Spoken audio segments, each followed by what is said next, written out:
Pulley, on behalf of Hopkins Farm Broadcasting. I'm here with Ronnie Lokey, Mark McBride, Trey Bell, all volunteers at the Bell Buckle Fire Department. Now, I have used y'all on occasions.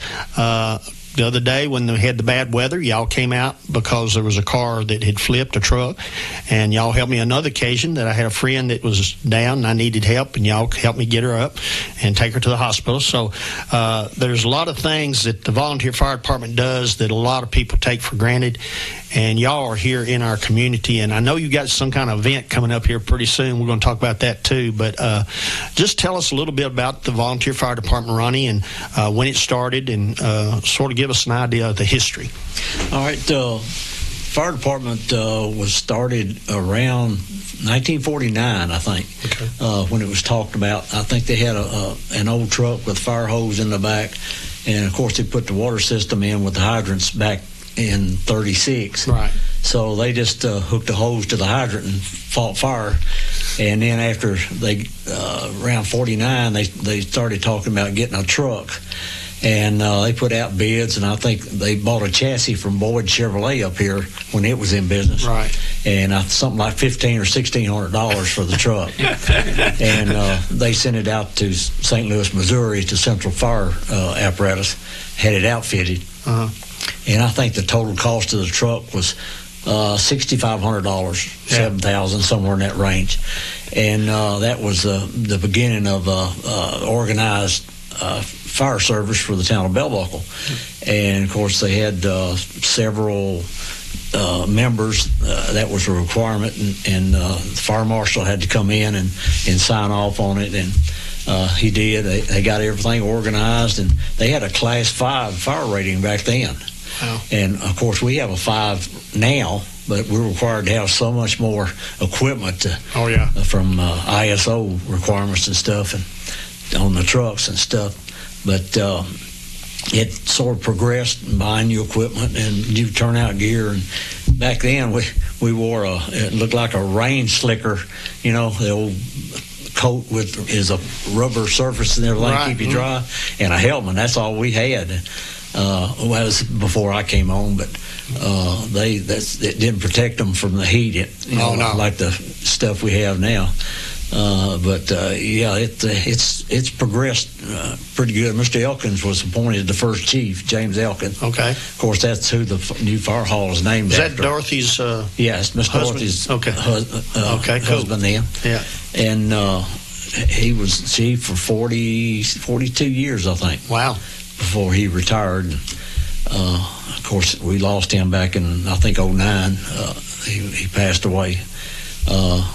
He was a real supporter of the fire department even after he retired, and Miss Dorothy is still supporting it. Oh yeah, she bakes those famous chocolate pies and everything. And she called me today. She called me today and said, I can't make a chocolate pie, but I'm having a pecan pie made for the event. So that's she's still in there. Oh yeah, still helping the fire department, and I guess she'll be 99 years of age. August 29th. Yeah, I know. And she's a sweet lady, and she's still working. Oh yeah, she still works at the web. Yeah. Bless her heart. We just love her to death. Back when Mayor Webb was in office, he said, "Ronnie, I don't care what you have to do, but you take care of Miss Dorothy." After Mr. Elkins passed away, so we've been trying to do that, and keeping things fixed up around the house and things like that, but. We've got to the department we got 14 firemen, and have to go through a lot of training now, a lot more so than back then.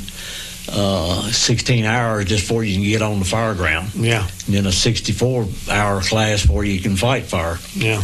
And right here at this table, you're looking about 100 years of fire service. Yeah. I'd say it may be a little bit over.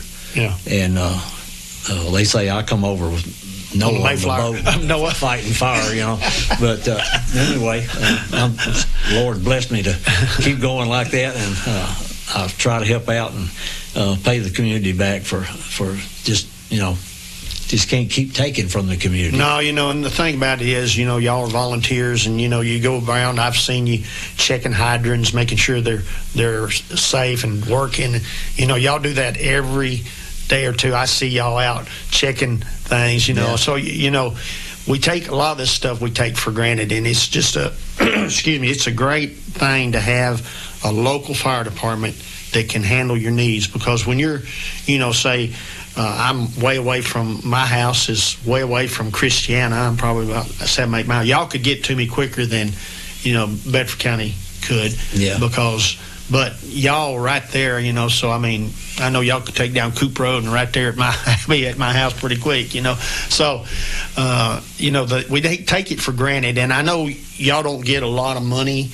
I know you get some grants and different things, but a lot of your money is volunteer people that just give money for different things. Yeah. And y'all got an event coming up here in a few days, the Bell Buckle Fire Department Chili Cookoff. Well. Yeah. So tell me a little bit about that, because I've seen lots of people. Mark, you tell me a little bit about it, Mark. Well, the cook-off, it starts at 5 o'clock. We'll start the judging. Of course, we'll be there most all day if somebody wants to drop off and enter it. That's this Saturday, correct? This Saturday. Okay. The judges, of course, we have the judges listed. We have some pretty good judges this year. Oh, yeah. They will judge it at 5 o'clock, and then depending on how much chili right after that, we start eating. And we've had some years we've had just enough chili to feed everybody, and some years we've had an abundance of chili. Yeah. If I had a little time, I would enter, but I just ain't got enough time between the radio station and other stuff. I can't do it. Yeah, and we have a good time. And we have the booth out there for donations and a couple things. So it's a fun event. Yeah, and It's y'all have. I mean, every time I've been there, usually because I had the coffee shop there in Bell Buckle for years, and when y'all had the Chili Cookoff, I could walk down there and y'all be just packed. Of people. And the weather's supposed to be nice, so. Yeah. So, now Trey, I want to ask you a little bit. So, how long have you been a volunteer fireman? So I've been 22 years. 22 years. You don't look like you're over 22 years. Yeah. What in the world? You started at 1. That young. Started when I was 18. I've been with Bell Buckle now 7 years. Okay. Cool. So, which one did you start with first? I started out of I was at Bedford County for about 10 years, but before that I was at a different one in Warren County. Warren County. Okay. Cool. Well, Trey, it's good to have you here. Yes, sir. These volunteers do a lot for our community, so remember that. But let's go out and support them. Saturday, March 1st, judging starts at 5. You'll eat at 6. Says no charge for chili, chips, drink, and desserts, but donations will be accepted. We'll take those, yes. One of our bigger fundraising venues, so we need to, and we've got a great community support group. Oh, yeah. Oh, they support us, and we really appreciate that. The town of Bell Buckle is a special community. You know, I was there once, probably about in 2000, and had my little business there for a long time. Then in 2015, I bought the coffee shop and was there for about 3 years. So I love Bell Buckle. Just the people, you know, most people are really kind and generous and do anything they can to help other people, so that's great. So I know, Ronnie, a lot of times as a fire department, y'all look for people to volunteer. True. So are y'all still openly recruiting and trying to get people to join? We're looking for a few good people. Okay. Men or women. All right. They of course they have to fill out an application, and we of course do background checks and things like that. But we are looking for people. We provide the training. We provide the fire gear to wear, and the only cost is their time. Right.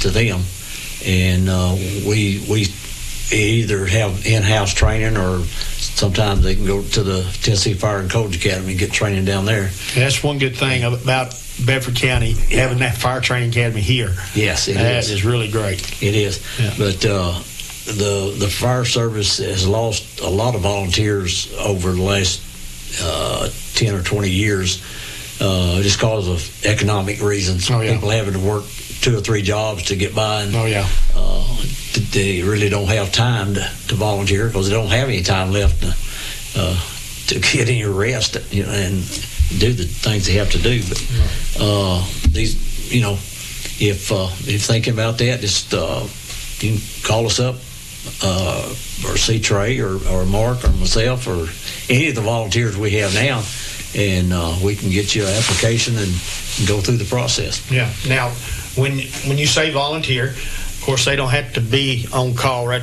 there at the station, right? Right. Do y'all notify them, like, say, by cell phone, or you have the radios? We got radio. We got new radios coming. We don't know what they're going to look like or what they're going to do. Pagers or radios. Okay. The comm center up here handles all the paging for y'all. Fires. They take the call and the E911 center. Yes, yeah, okay. The E911 center and dispatch it to the appropriate fire department. That's good.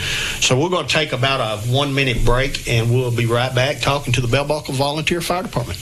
Kincaid's is proud to offer Beauty Rest Black to our customers. Beauty Rest Black represents a leap forward in bedding with sleep climate technology keeping you cool, and triple-stranded pocketed coils to give you luxurious support all night long. Wake up refreshed and ready to take on the day with a new Beauty Rest Black mattress from Kincaid Service Company. 400 Madison Street, Shelbyville, across from the Speedway gas station. 931-684-5662. When's the last time you've seen the eye doctor? Don't wait. Whether it's little Carter's first pair of glasses or keeping a good eye on your vision health as you age, your eyes are a precious thing. See personalized care for the whole family and friendly faces at Dr. Hasty Family Eye Care on 605 North Main in Shelbyville, across from the U.S. Post Office. Striving to bring you excellence in optometry every single day. Don't put your family's vision off. Make an appointment today at 931-684-2020.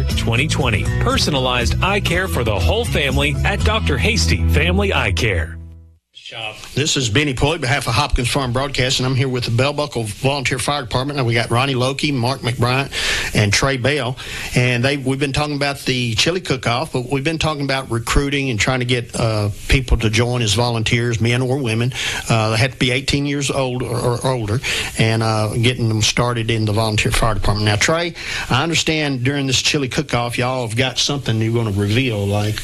Yes, sir. So we have a new truck that we purchased. We purchased it late last year. We've been doing a lot of work to it in the last 4 or 5 months now to get it ready. So we bought a new engine to support our coverage area and district, and that was funded by the donations from things such as the Chili Cookoff, the town of Bell Buckle, to help pay for that. So we're going to be putting that truck in service actually for its first time during the Chili Cookoff. Oh, cool. So we bought this truck used, paid about $130,000 for it, versus we quoted some new ones. They're upwards of $500,000 to $600,000. So, so we try to be financially responsible. They say it's a big difference from what Ronnie was talking about when they first started $6,500. I knew they'd be in over 100. I figured, but that's for a used one. So 130. So a new one, you're saying probably close to $500,000. Yes, sir. Oh wow, yes. That's ridiculous. But I know they have to have them to fight the fires, so it's a good thing, because you have to have most of them are equipped with the pumps and everything to pump the water and the whole thing. So when y'all put them together and get them all set up, they've got pretty well everything that you would need to fight a fire. The axes, everything's on the truck, ready to go. Right, everything be mounted on that truck, ready to go, ready to roll out to whatever kind of, whether it be a wreck or a fire or whatever it may be. Everything will be on that truck, ready to go with personnel trained for it. Yeah, that's good. Now, do y'all, because I've seen them used a couple of times, the Jaws of Life, do y'all have that on y'all's trucks? Or do y'all? We do not carry that on our truck. We defer back to Bedford County to help. So you get the county? Okay. Yes. Yeah. Well, that's good. Well, we need to try to raise you some money for one of those, too, for y'all. Because y'all can have those. We both paid it out at the same time. Right, so, yeah. So y'all, but I know what the day I was over on Coop when that wreck happened, y'all were there, and within probably 2 minutes, the other one was there. So, it didn't take long. So, but that's great. So, tell me a little bit. How long has this Chili Cookoff thing been going on? I know I remember it for several years, but I'd say 20, 30 years. Yeah, 25 anyway. Yeah, because I know in 2000 when I was there, y'all had it. And so that's 25 years now. Yeah. So it has to have been more than that. Yeah. But I'd say somewhere around 30 probably. But so what they do is somebody wants to bring the chili to get in the contest. So do they get anything forbid? Just get the name You're the best chili maker. They'll get their name up on the plaque and the recognition. Okay. Now, is it just chili? Can it be some kind of soup, or does it just have to be chili? It's just been chili. Chili. Okay. We've never deferred from that. So. Okay. So we have desserts and stuff. Oh yeah. We ask for those too, but people support that way. Yeah. Yeah, and like you said, it goes away. Yeah, I remember was a good one. Ronnie was talking about during the break, Miss Elkins, how she made pies and stuff, and she always said, and I've seen her pies go for well over $1,000 or more at some of these web school auctions. Yes, they're quite expensive. Yeah, but they've gone something like that down at the fire hall. Oh yeah. Yeah, and the key is, I know y'all had a fundraiser not too long ago for one of the guys that lost his house up on the hill, and y'all raised quite a bit of money there for him. And but y'all are always doing a lot of volunteering like that and helping the community, and that's key. When you have a small community like Bell Buckle, you've got a lot of people that they care about their community, they care about the people, and they'll do everything they can to try to help. So this is another occasion we got a chance to help. And so Saturday night, do you need to go out for the Chili Cookoff? It's going to be judging at 5 and eat at 6. And if you got to enter one, they can bring it as early as 11, 3 12? 4 o'clock. 3 or 4 o'clock, okay. So if you got something you want to enter in the contest, and they can donate other stuff too, can't they? Yes. Okay, so like pies or cakes. We have ways, got hookups to keep it hot, warm, whatever, All right. Well, that's good. Now, you got anything else y'all would like to talk about? Because you got 10 more minutes. We can talk about anything. Yeah, you ain't long-winded like they said you was going to be. I don't know how to take that. I'm usually very short-winded. I pick on Ronnie all the time. But, Ronnie's a good man.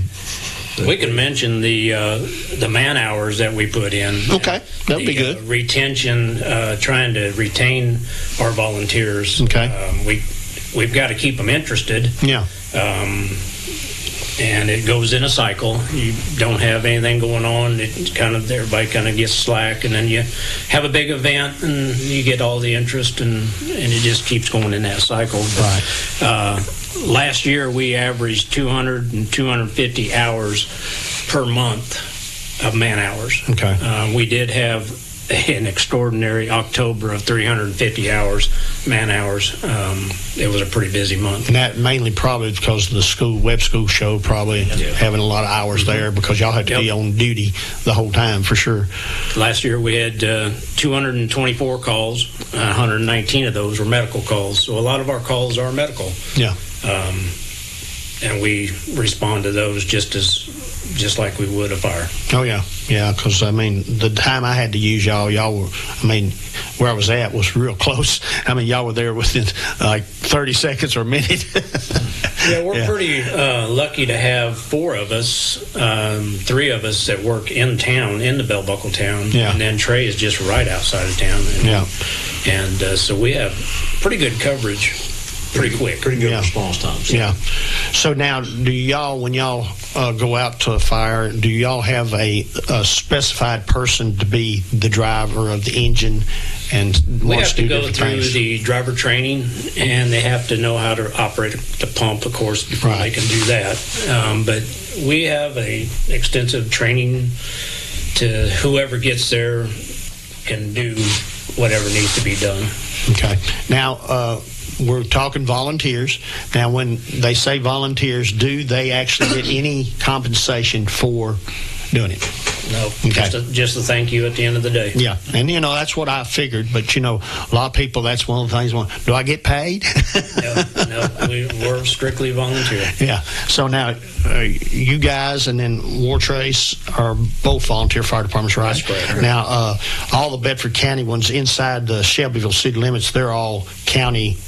Just fire halls, right? Just you have volunteers. The city fire, right? Okay, city. And then you have the Bedford County, which is on Prince Street. Okay. And then you have Normandy, you have Flat Creek, and you have all Unionville, and Wheel. Yeah, I remember Wheel. They're all volunteers as well, but they're under Bedford County. Right. So, like when y'all have a call, and we talked a little bit about it, but when y'all have a call, say that's coming in, and it's in Bell Buckle, usually y'all respond, but y'all also have others respond, right? Yes, we have a mutual agreement, and we have a good mutual agreement with everybody. Well, that's good. Now, have y'all ever had to go, say, Shelbyville's having a big something going on? Have y'all ever had to go to Shelbyville to help the guys, assist them? Yeah, Bedford County does that quite a bit, and Shelbyville helps Bedford County quite a bit. Well, that's good. The city, I know they have it's a busy time. Oh, yeah, I bet. We've sent trucks to other districts. Right. Yeah, I figured you probably have. Tankers, water support, Yeah, because I know a lot of times, when you have these forest fires or any type of stuff like that, a lot of times the volunteer fire departments will send a crew to help, because when it's around you, and you can help, most people will pitch in. Yeah. And I know Bell Buckle's done it a few times. So. And with War Trace, we got a sort of a handshake deal that they have something, we respond, and we have something, they respond.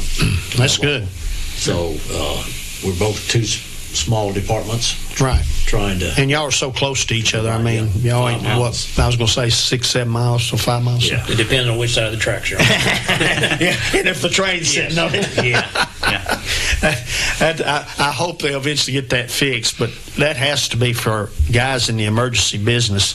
That has to be a nightmare. Yeah, sitting there for 3 minutes seems like 3 hours. Yeah, and then, that train is parked. Sometimes I've seen it parked an hour or two, and I was wondering, I said, how does the guys, I know you have to come down sometimes around another way to get back in, and it's bad when it happens that way, but that happens quite a bit. I know one time my wife went to watch my grandson play at Cascade and in Bell Buckle, and the train stopped on the track and sat there because something was wrong with it. It sat there for probably 2 or 3 hours, and I was by myself at the coffee shop, and we had a big rush, and I did like $2,000 by myself in about 2 or 3 hours, and I kept calling her. I said, "Where are you at?" She said, the train, I can't get around it. I don't know how to get there. I said, I'm about ready to tell her, crawl under the train. I don't care. Get there. We've seen people do that. Oh, I bet. Yeah. And, not good. Oh, no, it ain't. No, you just not worry. Recommended. Yeah. My dad was a railroader, so I know, you don't do that for sure. But I've seen, cars. And my dad, was on the railroad for years. He was a fireman and an engineer. But, you hadn't had nothing in Bell Buckle that I know of. But my dad he's hit cars going down the track because they think they can beat that thing, and the train's right on top of them. They can't stop. We had one last year, and then the year before we had the train come apart, and the last car stopped right at the intersection of Oh, wow. Yeah. He couldn't have parked any he couldn't have got any more square. Oh, wow. I didn't hear about that one. Raining. Yeah. All right, guys. So bring their donations when they need to bring them tomorrow between 3 and the time of the event. And then you said the judging is going to start at 5. All right. Now, I know it's you don't know until the time gets here whether you're going to have a bunch of people or a few people, but let's try to get a bunch of people there. I think we will. We're planning for a bunch. Okay. Yeah. Well, if it does, it's like any other event Bell Buckle puts on. It's usually a big event. Being there for so long with the different things. Of course, I've seen the Web School Show, the RC Cola Moon Pie, Daffodil Days. It's coming up. So all those events draw big crowds. So I'm hoping y'all have a big crowd out here for this Chili Cook-Off. So thank you. We've got a couple minutes left. Is there anything you would like to touch on that you need assistance with the Bell Buckle? I mean, they don't have to come just participate in the Chili Cook-Off. They can donate to the volunteer fire department anytime. They don't have to be just at this event. If they want to donate to the Bell Buckle Volunteer Fire Department, they can carry it by town hall. Okay. Give it to Debbie or Lisa down there, and they can take care of it. And like I said, we appreciate the support we have from the community, and people are bringing in donations, not all the time, but pretty frequently. Pretty regular, yeah. We appreciate that, and appreciate WLIJ supporting us in advertising. Well, yeah, we'll try to help you any way we can. We try to be a big support to our community because, the guys, we interview the sheriff, we interview the police chief. you guys are the frontliners, I call it. You're on the front lines. You're the ones a lot of times putting your life on the line to help our community. Thank you. And to me, it's an honor to be able to be with you guys and know that we can do something to help y'all. Well, that's our pay. Yeah. That's our pay. And y'all do a great job. I've met several of the firefighters over the years, and every one of them is top notch. Always real respectful. Always use a yes sir, no sir. Always at the top of their class. And you do a good job on getting the good volunteers. And, of course, like you said, they have to go through a rigorous thing. They got to put the application in first, but then they got to go through the hours. So give us a little bit more about what all time frame they have to put in before they can become a volunteer fire department. Of course, the application, the 16-hour class, okay, which we can do that at the fire hall. And 64-hour class, they have those frequently during the year, and they have to go through that, and then they're able to get on the fire ground and actually fight fire. Yeah. And that's determined by the frequency of the classes. Right. We can't control that. Yeah.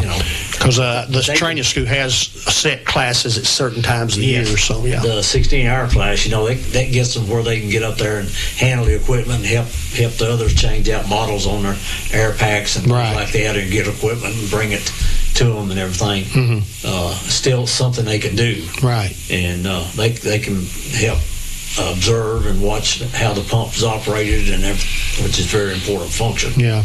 And being, to me, any kind of learning, I know there's a lot of book learning, but to me, hands-on experience is the best learning you can get. And we do a lot of that. So we have a training twice a month. The second Thursday and the fourth Thursday at 7 p.m.